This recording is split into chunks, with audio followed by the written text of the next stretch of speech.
Hello, welcome to this video. This is going to be the first video in the unit of the Internet of Everything for the OCR Extended Diploma course, Unit 17.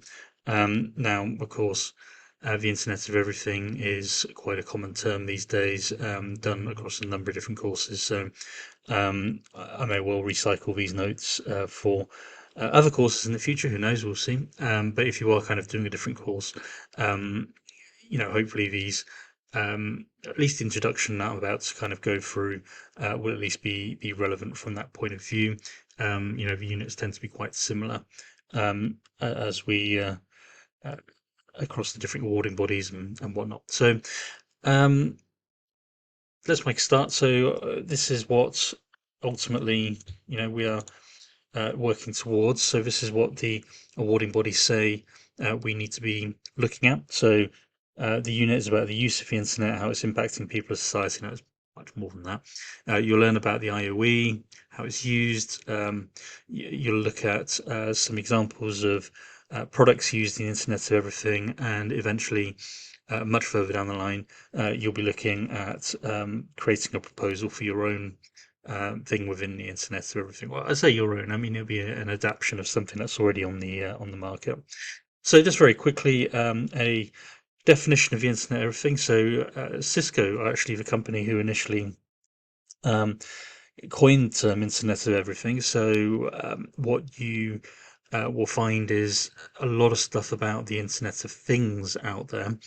Um, and what I want you to kind of think about when it comes to things like the Internet of Things is the Internet of Things is a much older term. It's coined around about the turn of the century, so about the year 2000. And I can't remember offhand exactly who coined it, but the whole idea is this thing about everything is connected.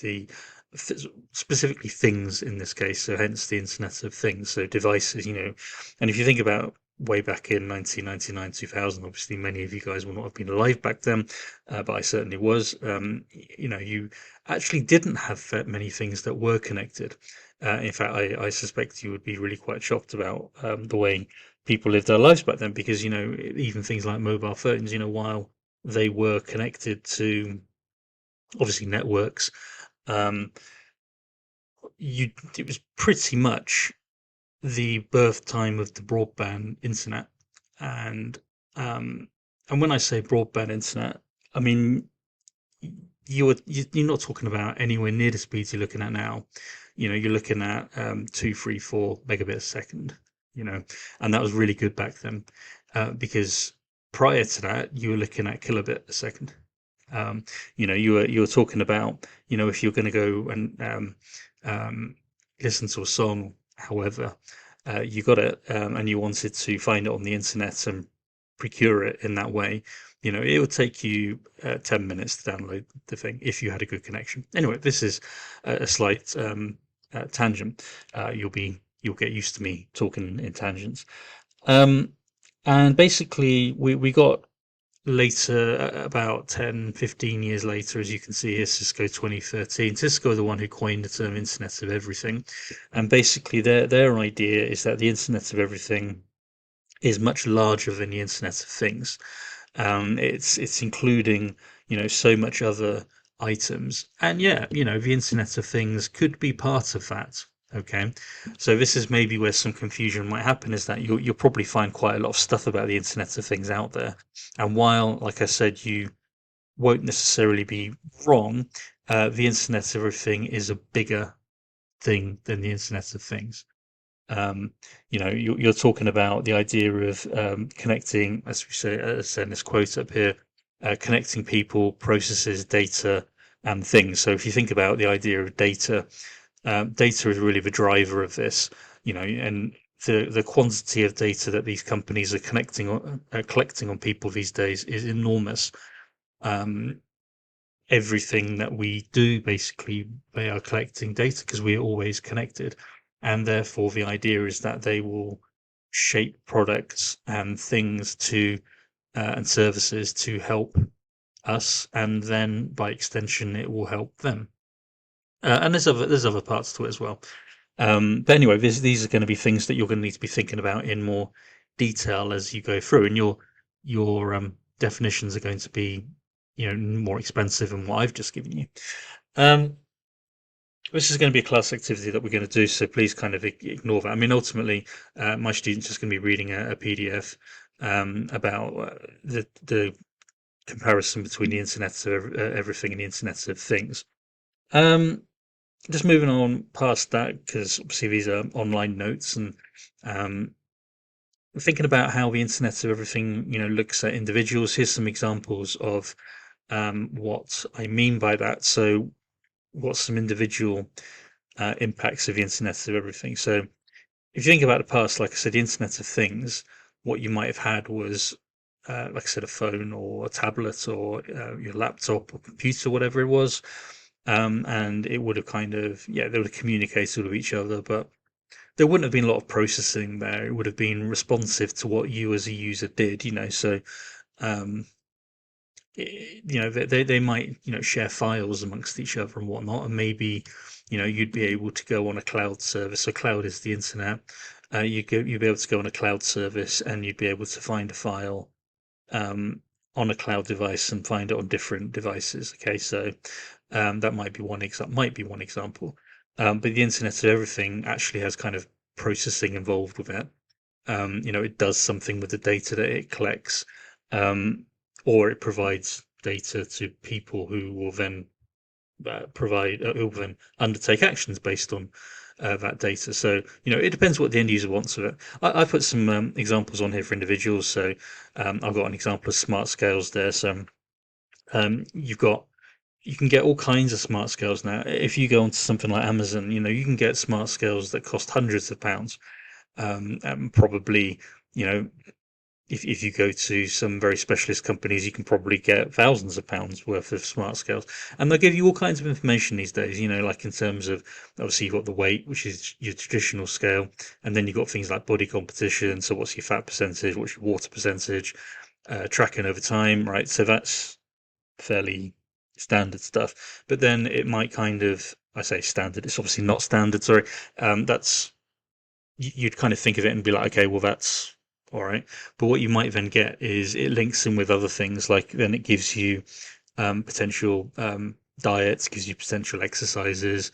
Like I said, it links in with other devices and processes your stuff, so you can actually see a lot more information based on that. Similar to things like with watering systems for plants that can respond to soil moisture. I mean, ultimately, that's not responding really to human action at all. That is something is in, let's say, for example, plant soil, and it's working out the amount of moisture within the water. And then it's thinking, all right, so this needs a water, and it will water it, which is great. Air conditioning, I mean, that's in a lot of places these days. A lot of people have that sort of thing where, it can be controlled remotely or it will work out itself. It's like, okay, so um, the user has decided, oh, it wants to be X temperature, and it will, monitor and react in order to ensure that it reaches that level. You've got sensors sewn into clothing. This is where you have, and I'm sure there's a fancy name for it, but like all the sports clothes that sports people wear. It could be something like that, and they monitor everything that people are doing, and again, you get results fed back to computers elsewhere, and then people can decide what to do with that data. They could potentially provide warning signs. Let's say, for example, if somebody has diabetes, it could provide warning signs if somebody is low on sugar or whatever it might be. I realize that might be quite rudimentary example. I am no medical expert. Rocking on to businesses. Now, these again, guys, there are some very, um, I'm not sure obvious is the right word, but there are thousands of examples of advantages and disadvantages for individuals, businesses, and later on you're going to talk about environment. Um, Here's just a couple of examples that I've put in here that to get you thinking about the types of things that we're going to be looking at. So connected devices can send higher level, more processed data for faster evaluation and decision making for all kinds of different reasons. It really does depend on the company who is using this data.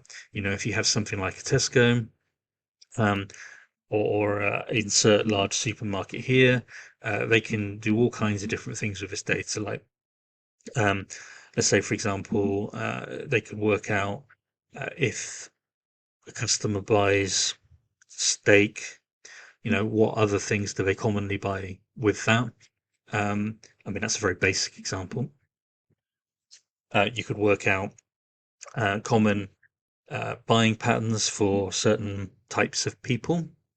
And when I say certain types of people, I'm talking generally about demographics, so people of a certain age, um, people who live in certain areas. Maybe, if you live in Scotland, you might be more inclined to buy Earn Brew, or however you say it. And I know I'm being quite thin with that.